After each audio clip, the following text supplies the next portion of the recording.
Dans un petit quartier pauvre de Conakry, vivait un jeune homme nommé Nabi. Il était pauvre, très pauvre. Mais malgré la souffrance, il gardait un grand rêve dans son cœur. Devenir un grand réalisateur africain. Chaque matin, avant même le lever du soleil, Nabi aidait sa mère à vendre des beignets au marché. Leurs habits étaient vieux, leur maison était cassée, et parfois, ils dormaient sans manger. Mais Nabi ne se plaignait jamais. Avec un vieux téléphone fissuré, il filmait les rues, les enfants, les mototaxis, et la vraie vie du quartier. Malheureusement, les gens se moquaient de lui. Ils riaient, ils l'humiliaient. Mais Nabi continuait d'avancer. Parce qu'au fond de lui, il croyait en son destin. Puis un jour, sa mère tomba gravement malade. Nabi chercha du travail partout. Sous le soleil, sous la pluie. Il avait des motos, portait des sacs au marché, travaillait jusqu'à l'épuisement. Mais malgré tous ses efforts, l'argent ne suffisait jamais. Un soir, il rentra à la maison sans un seul franc.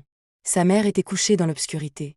Et d'une voix faible, elle lui dit « N'abandonne jamais ton rêve ». Ces paroles touchèrent profondément le cœur de Nabi. Le lendemain matin, il prit son téléphone et décida de créer sa première vraie vidéo motivante. Le quartier devint son studio, la rue devint son cinéma, et la souffrance devint sa force. Toute la nuit, il travailla sans dormir. Puis il publia sa vidéo sur Internet. Mais personne ne regardait. 5 vues, 10 vues, 20 vues, les moqueries recommencèrent. Mais Nabi refusa d'abandonner. Chaque semaine, il créait une nouvelle histoire. Des histoires pleines de vérité, de courage et d'espoir. Petit à petit, les gens commencèrent à aimer son travail. Puis un matin, son téléphone vibra sans arrêt. Une de ses vidéos venait de devenir virale. Des milliers de personnes partageaient enfin son travail.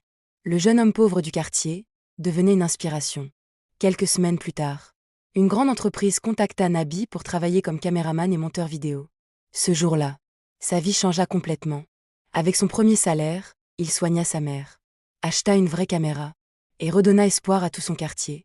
Les mêmes personnes qui riaient de lui le respectaient maintenant, parce qu'ils avaient compris une chose. Le succès commence toujours dans la souffrance.